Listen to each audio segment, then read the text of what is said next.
السلام علیکم ورحمۃ اللہ۔ قربانی گھر میں کس کے نام سے کرنی چاہیے؟ بہت سارے لوگ یہ مسئلہ نہیں جانتے اور بہت بڑی غلطی کرتے ہیں، جس کی وجہ سے ان کی قربانی نہیں ہوتی۔ بعض لوگ اپنے والدین کی طرف سے قربانی کرتے ہیں، یعنی والد یا پھر والدہ حیات ہیں ان کی طرف سے قربانی کرتے ہیں۔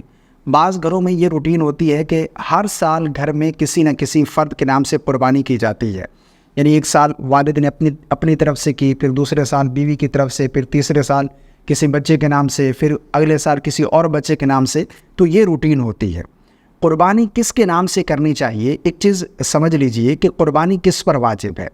قربانی ہر اس مسلمان مرد عورت بالغ مقیم پر واجب ہے جو مالک نصاب ہو۔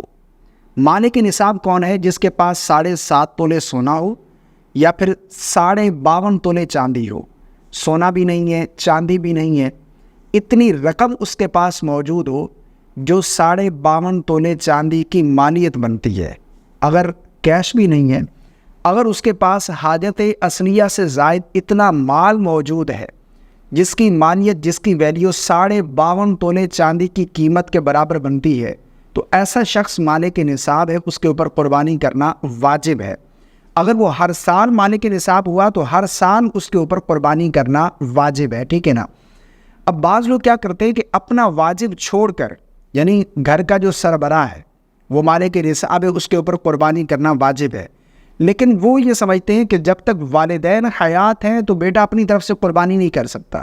یہ تصور بھی بعض لوگوں میں پایا جاتا ہے کہ جب تک والدین حیات ہیں تو اولاد اپنی طرف سے قربانی نہیں کر سکتی۔ یہ بہت بڑی غلطی ہے۔ گھر میں جتنے بھی افراد ہیں ان میں سے جو مالک نصاب ہے جس کے اوپر قربانی واجب ہے، وہ اپنا واجب پہلے ادا کرے۔ اگر والدین گھر کے سربراہ ہیں تو پھر ان کی طرف سے قربانی کی جائے گی۔ اگر بیٹا خود سربراہ ہے تو پھر وہ مالک نصاب ہوا تو وہ اپنی طرف سے قربانی کرے گا۔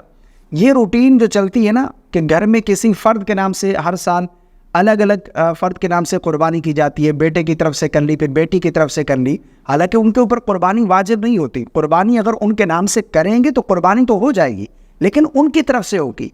آپ کے اوپر جو واجب قربانی ہے وہ ادا نہیں ہوگی۔ تو آسان الفاظ میں یوں سمجھیے کہ قربانی کس کے نام سے گھر میں کرنی چاہیے؟ جو مالک نصاب ہے وہ اپنی طرف سے قربانی ادا کرے گا، ٹھیک ہے نا، وہ اپنا واجب پہلے ادا کرے گا۔ استطاعت ہے، طاقت ہے، والدین کی طرف سے بھی کرے، اپنے بچوں کے نام سے بھی قربانی کرے، وائف کے نام سے بھی قربانی کرے، کوئی حرج نہیں ہے۔ لیکن اگر نہیں تو آپ پہلے اپنا واجب ادا کریں۔ جو شخص مالک نصاب ہے وہ پہلے اپنا واجب ادا کرے گا۔ جو امید ہے آپ کو میری بات سمجھ آ گئی ہوگی۔ اللہ تعالی ہم سب کو سمجھ کی توفیق عطا فرمائے۔ السلام علیکم ورحمۃ اللہ۔